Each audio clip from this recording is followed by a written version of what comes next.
नाज़रीन, कम उम्र बच्चों के सोशल मीडिया इस्तेमाल के खिलाफ दायर की गई दरख्वास्त पर लाहौर हाई कोर्ट ने एक अहम पेशरफ्त करते हुए पीटी और वजारत कानून और इंसाफ को नोटिस जारी कर दिए हैं। दरख्वास्त 8वीं जमात की एक तालिबा की जानिब से दायर की गई, जिसमें मौक़िफ़ ये अपनाया गया कि सोशल मीडिया बच्चों की ज़हनी, अखलाक़ी और तालीमी नशोनुमा को मुतासर कर रहा है। ये मामला महज कानूनी नहीं बल्कि एक संजीदा समाजी और नफ्सियाती सवाल भी है। क्या कम उम्र बच्चों के लिए सोशल मीडिया वाकई इजहार राय और सीखने का जरिया है या उनकी ज़हनी सेहत के लिए खामोश खतरा बनता जा रहा है? साइकोलॉजी इस बारे में क्या कहती है?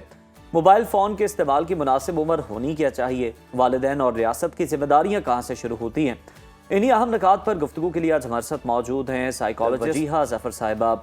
वजीहा साहिबा, वेलकम टू सुनो पाकिस्तान। आप बताइएगा कि नफ्सियाती नुक्ता नज़र से बच्चों के लिए मोबाइल फ़ोन और सोशल मीडिया इस्तेमाल करने के लिए आप क्या समझती हैं? मौजू उम्र क्या होनी चाहिए? अस्सलाम वालेकुम। अच्छा, सिर्फ मैं नहीं बल्कि अगर हम रिसर्चेस पे देखें, इस पे जो हम बाकी जो साइकोलॉजिस्ट हैं उनकी भी रिकमेंडेशंस देखें तो बेस्ट एज होती है 12 से 13 के बाद। और कुछ जगहों पे ये रिकमेंड किया गया है कि अगर आपके लिए पॉसिबिलिटी है तो 16 के बाद फुल कंट्रोल दे। उसके लिए भी कुछ क्राइटेरियाज हैं जिनको आप देखें। नंबर 1, अगर आपका बच्चा बाउंड्रीज को फॉलो करने वाला है, अगर घर में बाउंड्रीज है तो उसको फॉलो करने वाला है।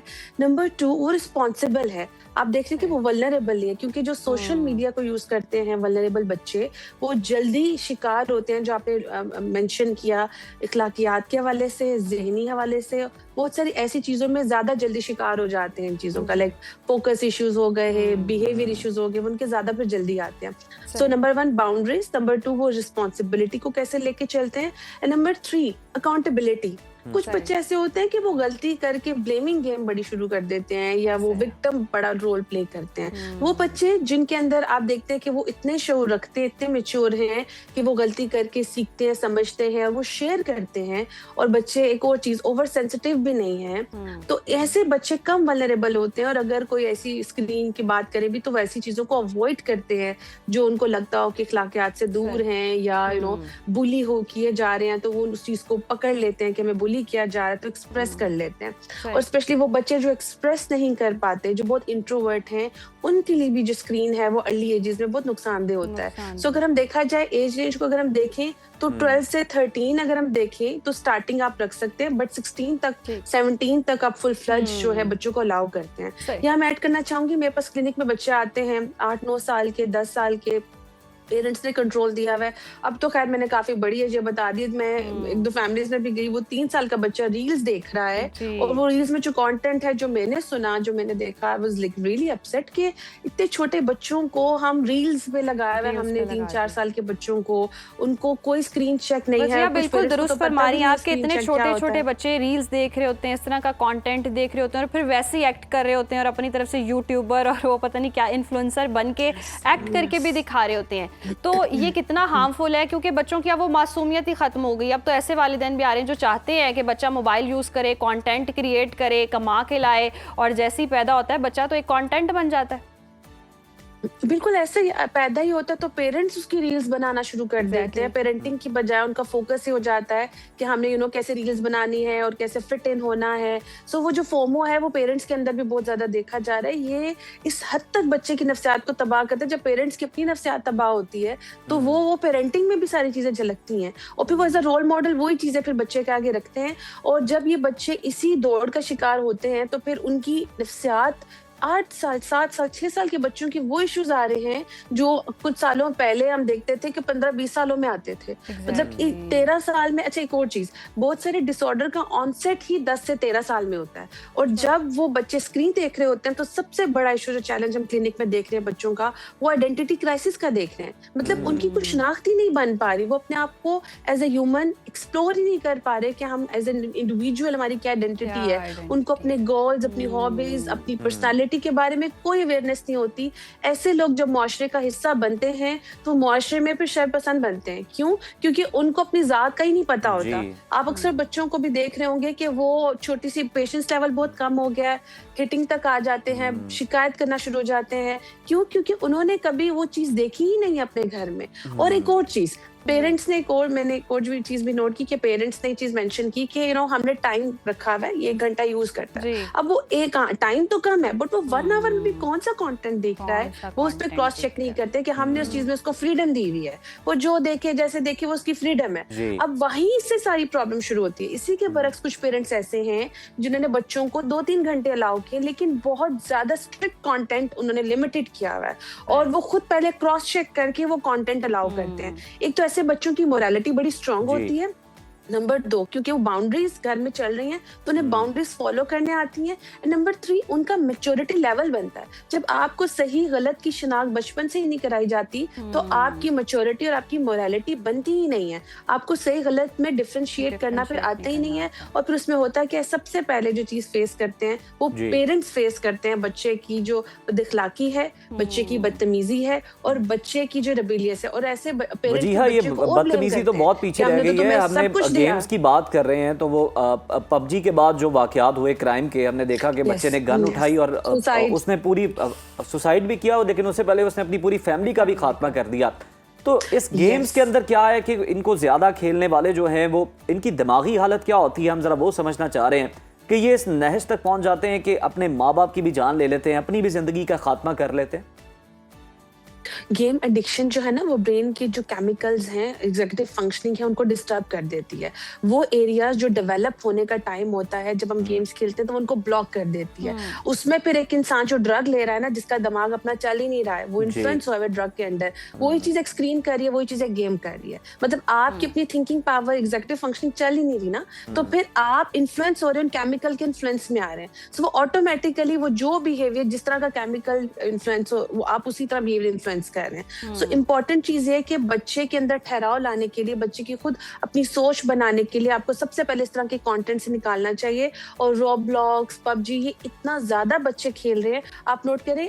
हमने तो एक्सट्रीम लेवल्स अभी देखे हैं, लेकिन ये वो लेवल्स हैं जो बहुत कम आगे आ रहे हैं। छोटे छोटे लेवल्स तो बहुत बढ़ चुके हैं। लाइक बच्चों के अंदर चिड़चिड़ापन, बच्चे यकीन करें जब बच्चे क्लिनिक में आते हैं तो वो आइडियलाइज कर रहे होते हैं, कि हमें अच्छा लगता है जब हमें पेरेंट्स को हर्ट करते हैं, हमें अच्छा लगता है जब हम बुली करते हैं, हम उसको तंग करते हैं। मतलब आप माइंडसेट देख रहे हैं किस तरह का डेवलप हो रहा है, क्योंकि इंसान बेसिकली वो नेगेटिविटी को ज्यादा अट्रैक्ट करता है, उसका माइंड। सो वो ऑटोमेटिकली नेगेटिविटी को जब अट्रैक्ट करता है तो उसका जब कंट्रोल ही नहीं है अपने ब्रेन पे, तो उस नेगेटिविटी को रोक नहीं पाता है। वो फिर बिहेवियर में बिल्कुल आपने दुरुस्त फरमाया। ऐसे में वालिदैन का बहुत बड़ा रोल है, और फिर ये चेक एंड बैलेंस रखना ही बहुत ज़रूरी है। मुआशरे का कितना बड़ा किरदार है और स्टेट का कितना बड़ा रोल है, क्योंकि हम वेस्ट में देखते हैं कहीं ना कहीं वो कंट्रोल करते हैं, कंटेंट को सेंसर करते हैं। और अब तो हम सोशल मीडिया पर देखते हैं, अभी बेबी दुनिया में भी नहीं आया होता, उसकी प्रमोशन पहले ही शुरू हो जाती है, PR शुरू हो जाते हैं, इस तरह का कंटेंट बनाने वाले।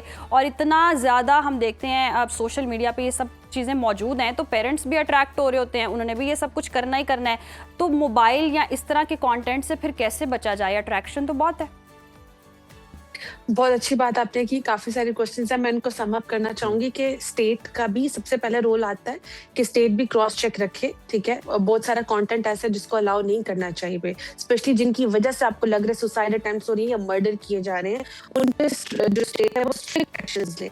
नंबर 2, जो पेरेंट्स हैं वो, जब मैं सब पेरेंट्स को एक मैसेज दूंगी, ये जो हम चीजें कंटेंट की फॉर्म में फॉलो कर रहे हैं, सिर्फ आप थोड़ा टाइम ये अपने आप को इस चीज पे क्वेश्चन करें। जब आप खुद ये अकाउंटेबल नहीं है ना, वो बच्चा कभी भी जिंदगी में अकाउंटेबल नहीं होगा। हम करें फॉलो, रील्स हैं, you must follow if you want to, बट ऐसा नहीं है कि 10 की 10 रील्स ही फॉलो करनी है। आप 1-2 बना ले, लेकिन प्लीज अपने बच्चों को इन्वॉल्व उसमें मत करें, क्योंकि आपने द मोमेंट अपने बच्चे को इन्वॉल्व करना शुरू कर दिया, आप एज अ पेरेंट बहुत चीजों को फेलियर उसमें चले जाएंगे। सो आपने जैसे मेंशन की कि जब हम पहली ही सोच पे रुक जाते हैं तो बाकी सोच अकाउंटेबल हो जाती है, लेकिन हम पहली सोच पे बिना कोई तस्दीक के चल पड़ते हैं, बिना कोई उस पे प्रूव रखे कि इसका क्या साइड इफेक्ट हो सकते हैं, इस चीज के क्या कॉन्सिक्वेंसेस हो सकते हैं, तो फिर हम उसके बाद जितने भी बिहेवियर्स करें हम उस पे ये कहते हैं तो आजकल कॉमन है, ये तो सभी कर रहे हैं। ये जो सभी कर रहे हैं वो कॉमन हो सकता है, बट वो नॉर्मल नहीं हो सकता। सो जरूरी नहीं है कि जो कॉमन हो वो नॉर्मल भी हो। सबको ये डिसाइड करना है what is normal, what is not. और एक और चीज, पहले फिर भी हम कहते थे कि अवेयरनेस नहीं है, अब तो हर बंदा इसके ऊपर बात कर रहा है, हर साइकोलॉजिस्ट इसके ऊपर बात कर रहा है, रिसर्चेस इसके ऊपर आ चुकी हैं। अब अगर आप इस इल्म को नहीं लेते तो आप इसके लिए जी हाँ, अगर accountable सब हैं कर और रहे हैं बच्चे तो से फिर पहले हमें आप दूसरे accountable तरक्की याफ्ता ममालिक की भी मिसाल लेनी चाहिए। फ्रांस ने 15 साल से कम उम्र बच्चों के सोशल मीडिया इस्तेमाल पर पाबंदी जी, लगा दी है। हम ऑस्ट्रेलिया हम में क्यों भी। नहीं कर सकते? हमें क्या मसाइल है? हमें मसाइल ये है कि मैं जब ट्रैवल करती हूँ तो जब आप ट्रैवल करते हैं तो दूसरे कंट्रीज के भी उसी तरह के कंटेंट आना जी। शुरू होते हैं। तो जब ट्रैवल करते हैं उनके कंटेंट आ रहे होते हैं एजुकेशनल, और जैसे ही हम Exactly. अपने कंट्री में एंटर हो, साथ ही छोटे छोटे बच्चों की ऐसी वीडियोस आती हैं कि आप डिलीट कर देते हैं वो अकाउंट Yes, की today क्या आ रहा I है am सामने। having So, matcha, I am doing this, I am doing that, ये सारा कंटेंट है बच्चों का भी। एक्चुअली जो बाहर की लाइफ की नॉर्मल चीजें हैं ना, हमने वहाँ पे जो हमने लग्जरी को शो ऑफ बहुत कर दिया है, और उसमें हमें पता ही नहीं चलता कि हम उस दौड़ में लग जाते हैं कि हमारे लिए वो नॉर्मल का क्राइटेरिया ही हट जाता है कि हमारे लिए क्या नॉर्मल है। Yes. मैं ये चीज ऐड करना चाहूंगी, जिन चीजों को हम फॉलो कर रहे हैं वो चीजें एक्चुअली हमारी इनसिक्योरिटीज बताती हैं। Exactly. वो चीजें बताती हैं हम में क्या कमी है। सो आप जब इस चीज को रूल आउट करने लग जाते हैं तो आपको बहुत सारी चीजों पे, आप ग्रोथ पे वर्क करना शुरू करते हैं। अब बहुत सारे लोग हैं, मैं पेरेंट्स को देखती हूँ, उनके अकाउंट्स ही नहीं है, या उनके जी। अकाउंट है तो वो फॉलो ही नहीं कर रहे वो Follow ही नहीं कर रहे। एजुकेशनल वीडियोस को। तो आप जो चीज कर रहे हैं प्रेजेंट, इससे पता चलता है फॉलो क्या कर रहे क्या हैं, कर क्योंकि आप रहे हैं। वही प्रेजेंट करते हैं जो आप फॉलो कर रहे होते हैं। सही। बहुत शुक्रिया वजिया आपके वक्त का। और वाकई ऐसा है कि हम बहुत शो ऑफ वाले वर्ल्ड के हैं कि एक सोशल मीडिया है और वहाँ पर आपने अपना एक लाइफस्टाइल, जो फेक लाइफस्टाइल है, वो मेंटेन किया होता है, और वो चाहते हैं कि जो लोग उसको देखकर इम्प्रेस हों, और कहीं ना कहीं हमारी अपनी इनसिक्योरिटीज और जो यूरोप में या जिनको- दूसरे तरक्की याफ्ता ममालिक में माहम हम देखते हैं नॉर्मल है, उसको हम यहाँ पर लग्जरी बना के Luxury बना उसको अपना के, कंटेंट बनाते हैं और जनाब उससे हम व्यूज हासिल करने की कोशिश करते हैं और इन्फ्लुएंस करने की भी कोशिश करते हैं कि हम इन्फ्लुएंसर हैं। जी। तो बच्चों की जो मासूमियत है वो उसको बरकरार उसको रहने दें, content उनके ना साथ बनाएं। छेड़छाड़ मत करें। हाँ, उन्हें आप कंटेंट क्रिएटर ना ही बनाएं तो ज्यादा बेहतर होगा। बाकी मर्जी आपकी है जनाब।